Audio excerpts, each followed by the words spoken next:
Welcome to the brighter side of education. I'm your host, Dr. Lisa Hassler, here to enlighten and brighten the classrooms in America through focused conversation on important topics in education. In each episode, I discuss problems we as teachers and parents are facing and what people are doing in their communities to fix it. What are the variables and how can we duplicate it to maximize student outcomes? In today's episode, my husband, Dr. Gregg Hassler Jr., is joining me again today as co-host. We are celebrating the brighter side of education's 1-year anniversary. I really want to thank all of our listeners and guests for their support in making this first year truly incredible. It's been cool to watch you learn the technical side of producing a podcast. Yeah, I didn't know what to expect when I first started. It was definitely a lot of learning and growth, but I couldn't be prouder of the results. You're a true podcast professional now that you've been doing it a year. Is that what I can be considered? That's pretty amazing. I know. Well, we've got a lot to discuss today. So what would you like to focus on today? I think after reflecting on our past year is think about what's in the next year. Let's look at our future, what's coming up. That sounds great. Let's get started. So before we do that, I think you should give a little bit of background about you again. Sure. Again, I'm a dentist and a former school board president. And lastly, your biggest advocate. And you have to listen and talk a lot about education topics with me around. Does that sound about right? Yes, to say the least. So today, let's start with what's been happening recently with you before we get into the new hot educational topics. You created a writing book. Do you want to talk a little bit about it? Yeah, so I did. I created a writing journal. It's called my weekly writing journal, 15 weeks of writing for primary grades. And it was a result of, after doing this podcast for the past year, a lot of reading and writing concerns come up, reading a lot about the continued struggles that students are facing. And then it makes me reflect on my own teaching practice. Like, what did I do specifically that provided positive feedback and results for my students and their parents? And when thinking about this, to be honest, it was the whole process. It wasn't just one thing. So to fully encapsulate it, I created a writing book for the first through third grade students. And in essence, I just created the book that I really had always wished that I had had for my own students. So it's a workbook style journal designed with the teacher and student in mind. And it really does have the content intended to simplify, support, and streamline the writing process. And it draws upon the structure that I successfully employed in my own classrooms. But what's really different about this is not the process, it's really in the inclusion, because no other writing journal that I've come across has ever combined the entire writing process in one space, making it easy for both the student and the teacher. I kind of think of it as a grab and go so that it's seamlessly tailored to basically complement any language arts program. So you can just conveniently add it to your curriculum. What's been the response to the new book? Pretty good, actually. Several classrooms are using it. So any first through third grade student, whether it's at home or school, would be able to benefit from using it. Yeah, I'm actually holding one in my hand right now. It turned there out, it is. It turned out great. It really did. It's cute. I like it. It's colorful. You did a great job on it. Thanks. So how can someone get their own copy for their children or their grandchildren? Well, you would go to Amazon. That's where it lives. Yay, Amazon. My best friend, Amazon. And you could either just type in my weekly writing journal, 15 weeks of writing for primary grades, or my name, and it should pop up. So you've also attended 3 national education conferences and presented your research. Where did you go? Yeah, I went to the OLC Accelerate and Innovate conferences. That's the online learning consortium. So in the fall, I went to Orlando. In the spring, I went to Nashville. And then in the summer, I went to Georgia and attended the Distance Learning Administration Conference. And they were great. How were they? Yeah. You had a good time? I did. I was able to present my research, but then really get into topics about how we should be looking at teacher training programs and preparing them for these 21st century classrooms. And I got to meet a lot of amazing people, hear great things that are happening in education, and then be able to invite those people onto the show to spread the information about what they're doing to the listeners. So that was really great benefit. Yeah, I know you always have a good time at these conferences. I do. But I know the last part of what we want to talk about today is what are these emerging educational trends that you learned about while you were at the conference? Yeah, so there's a lot of really wonderful things that are happening, and so I really wanted to focus on 9. I think there's 9 emerging trends that I'm seeing and hearing a lot about, and so let's dig in. So the first one, what are you thinking about the first hot educational trend for the next 3 to 4 years is AI and Chat GPT, right? Oh, yeah. AI, you can't get away from that. Everyone's talking about it, big conversations, keynote speakers. Not only is there a lot of excitement about it and what it can be doing for education, like teachers can be using it to enhance lesson plans, to create assessments, customize individual learning lessons as well to better meet the needs of our students. But big concerns about children cheating, or students, I should say, using it in a way to get out of writing their own work. And so that's been a big concern. And over the summer, universities were grappling at how and if to change their policies concerning ChatGPT and making sure that student work was authentic. But I think what's cool is they're already using AI to catch AI. Oh, yeah, that's the thing. They have AI integrated on their platforms to be able to detect it.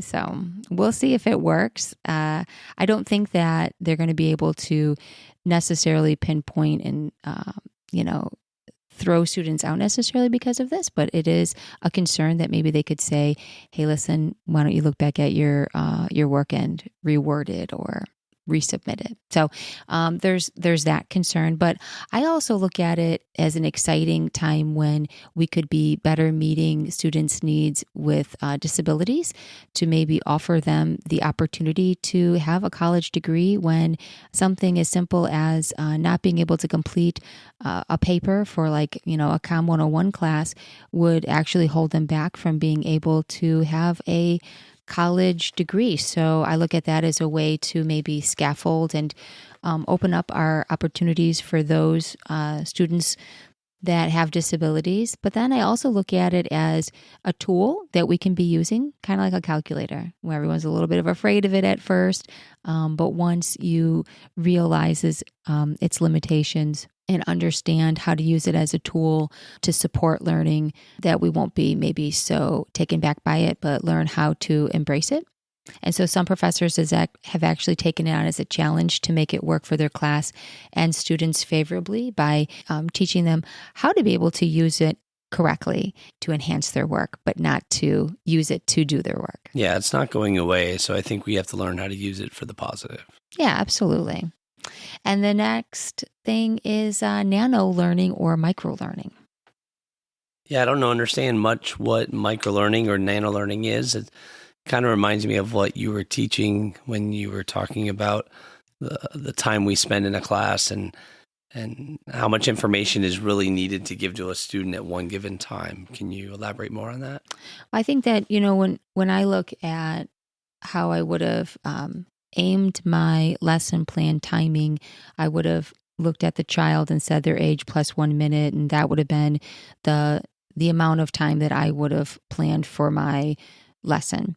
Now what they're saying is, according to a lot of these instructional designers at the conferences, is that the recommended video or lecture or lesson time that we should be exposing students to has actually diminished from 10 minutes to 6 minutes. So 10 minutes would have been the chunk that you would have aimed a lesson or a video at for, let's say, high school, college level. And they're saying that now if you're going to use a video to instruct on, let's say, an online platform, that the studies are finding students don't actually watch anything over 6 minutes and attention spans have declined. So students will actually watch it at 1.5 or 2 times speed, if at all. Yeah, I find that hard to believe that even at college levels that they were showing that 10 minutes is too long. You have to go to 6 minutes. Yeah. I mean, times are changing. It's the age of TikTok videos and shorts and Instagram. It's not like it used to be where you sat down for an hour and just listened to a professor drone on. That's right. The ability to engage and to sustain that that engagement for longer periods of time has definitely declined. And so when you're thinking about like those shorts or reels for TikTok or Instagram or Facebook, those are considered like those nano-learning, where they're very small bite-sized pieces of information that are going to be built upon for your lessons. And microlearning is a form of spaced repetition learning in which lessons are broken up into bite-sized chunks and then repeated over time. And it's said to help new concepts and skills sink in for the long term. So instead of an overload of students with long lectures, they're actually doing these microlearning trends.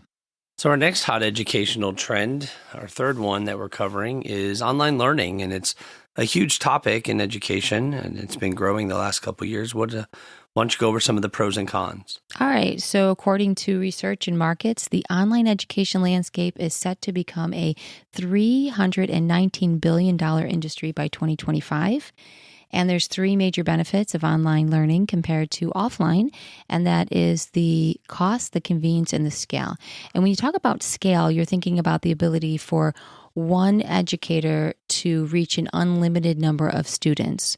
I think about moots almost in this, but they have the potential to raise the quality of education as well as the reach. And so that's significant when you think about the major benefits. But then we're looking at the trend for blended and hyflex options. They're really popular right now in higher education. So blended learning is where you're going to have, let's say, a class that has some certain aspects that are going to be maybe online, other ones are going to be face-to-face. The hyflex option is where both environments are completely available to the student, and then they are able to flex between those two environments at their discretion. So sadly, elementary ed is still not mainstreaming that option. Hopefully you'll see that in the future. I'm a big supporter of the hyflex for elementary ed. I think it has a lot of benefits. Yeah, another section of online learning is this extended reality. Why don't you go into the different parts of that and what extended reality is? Yeah, so extended reality has different parts of it. So virtual reality and augmented reality are both parts of extended reality. Overall, the market for this is predicted to grow at nearly 58% through 2027. A 2021 survey from EduCause reported that nearly 40% of higher ed is already using a part of XR, or that extended reality, in at least some of their projects.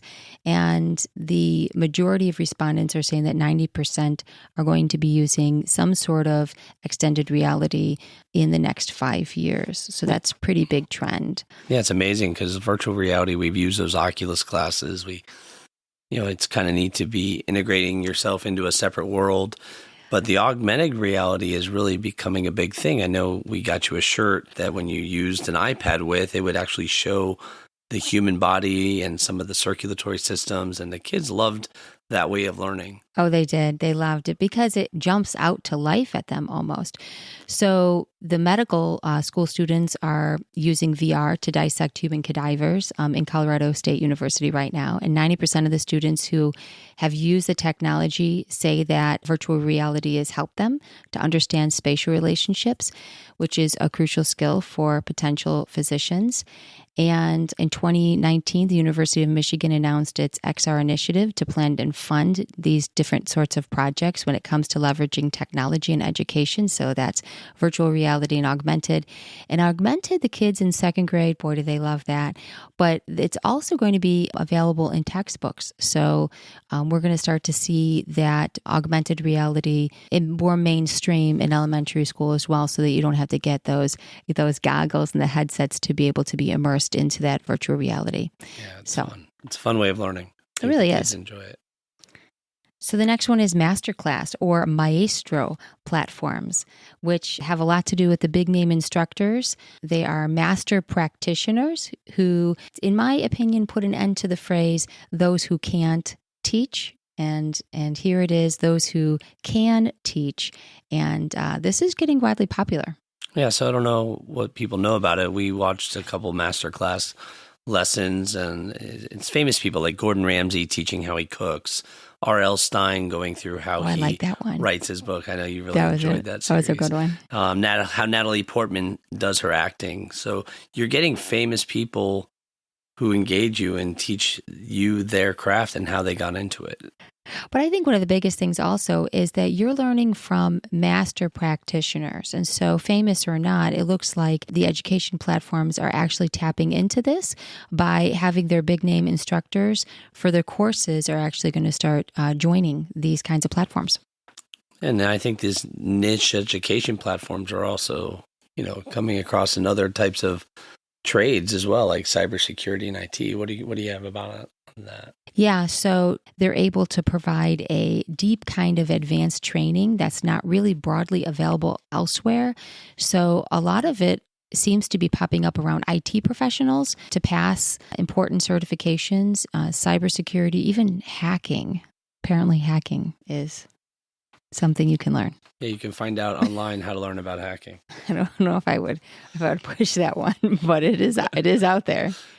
So The next one's kind of near and dear to your heart. You did a whole podcast on it. It's these independent startups offering more homeschool options. Yeah, I absolutely did. So this is exciting, especially right now with charter schools all over the country being funded by state money. And so this year, Florida saw a big boom in our charter schools with being able to have monies follow the child where they choose to go.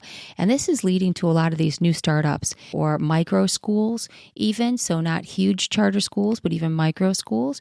So when I interviewed Barb Southwick, and the students with disabilities are thriving in virtual school, she founded Spectrum Ed Inc., and I am now a board member on that. So that's an exciting development over looking at what is missing, what are the niches in our educational system that we can start to target these students that have a need that the school systems are not really providing. And this is where these new startup homeschooling options are really being able to maximize that student potential and to tap into an area of high need.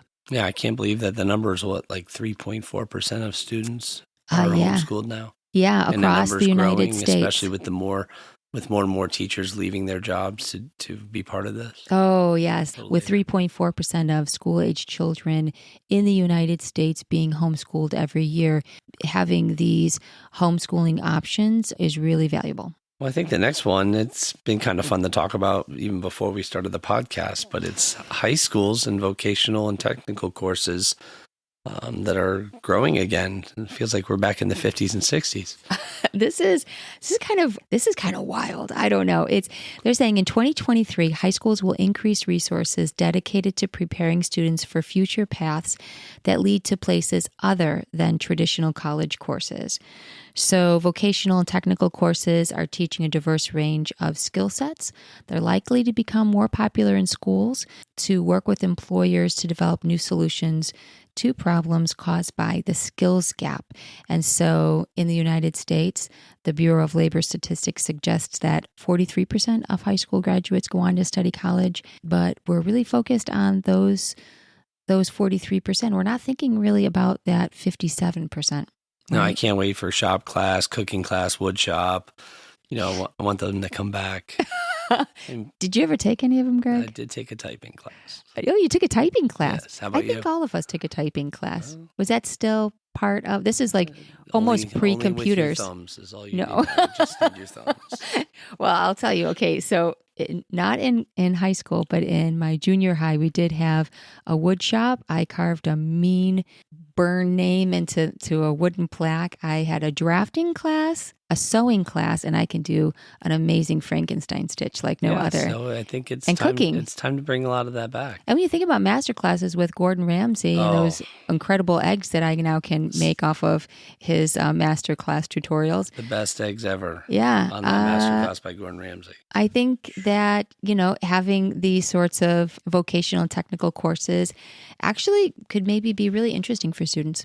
Very engaging. Also, I think this is kind of interesting in Europe.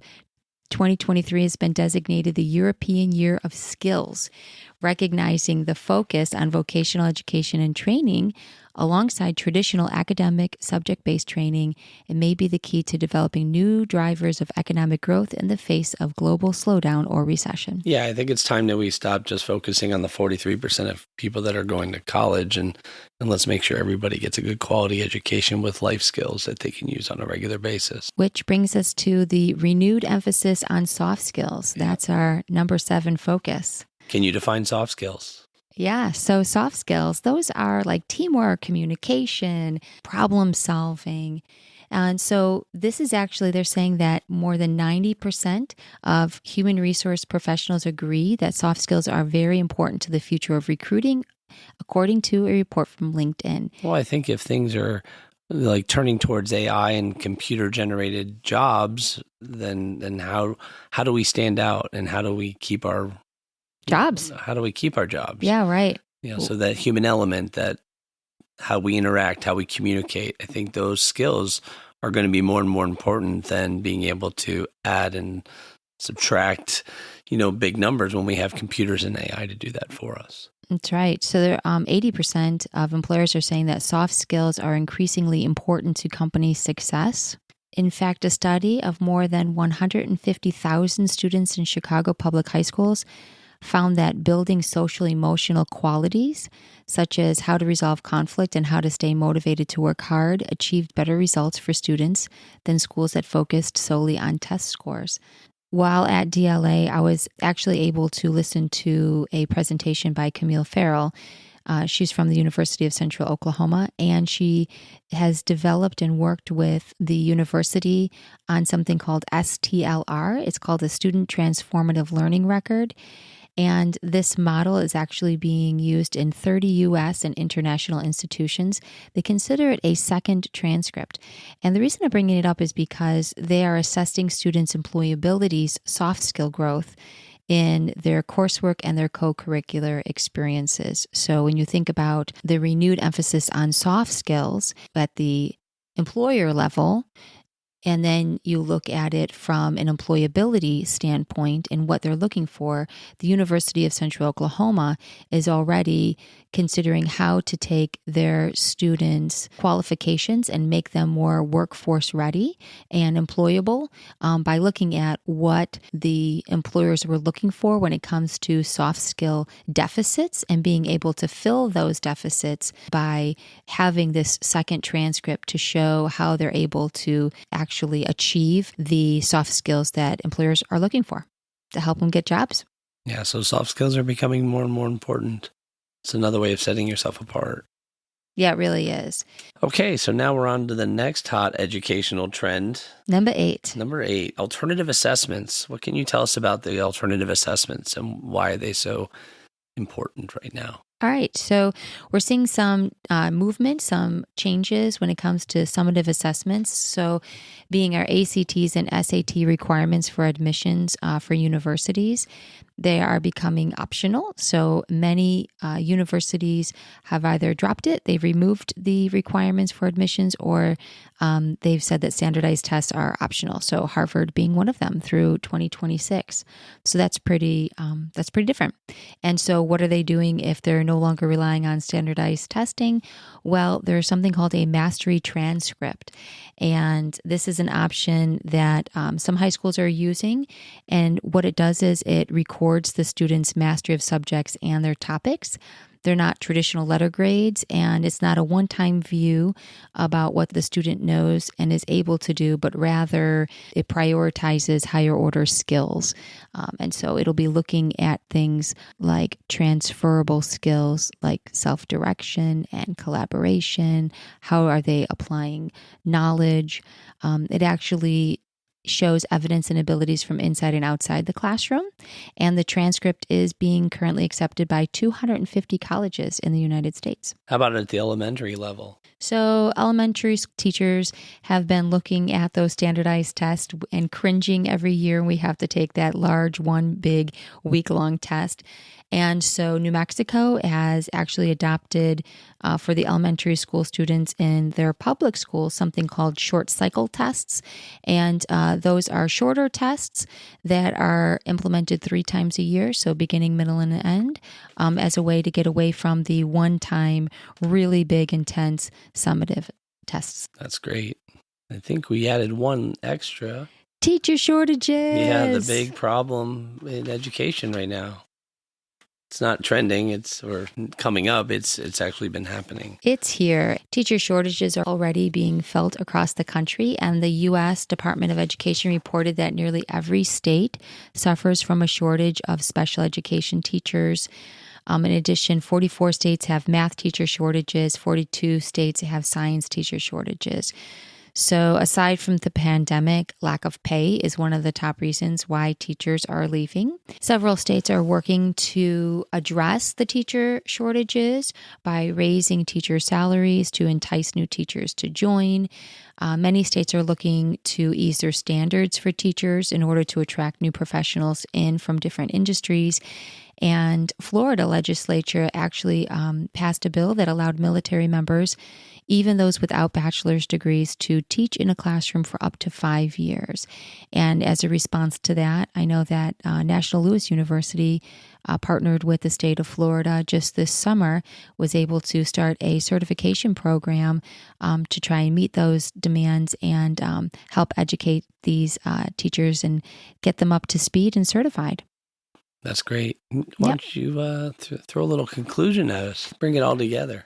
That wraps up our list of 9 top educational trends to watch for. It's exciting to see where the education space is headed. Thank you, Gregg, for joining me today to celebrate our year in podcasting and talk about what's trending. Yeah, it's always a pleasure, Lisa, to help out. I love any opportunity to brag about you and how amazing your work is going. Thank you. I think a good call to action for this episode is to keep learning, stay involved, and support education in your community. I agree. And if you have a story about what's working in your schools, especially any of these trending topics in education that we discussed in today's episode, I would love it if you would reach out to me at drlisarichardson-hassler@gmail.com or visit my website at www.drlisarhassler.com and send me a message. If you like this podcast, follow, rate, subscribe, and please tell a friend. The more people that know, the bigger impact it will have. If you find value in the content in this podcast, consider becoming a supporter by clicking on the supporter link in the show notes. It is the mission of this podcast to shine light on the good in education so that it spreads, affecting positive change. So let's keep working together to find solutions that focus on our children's success.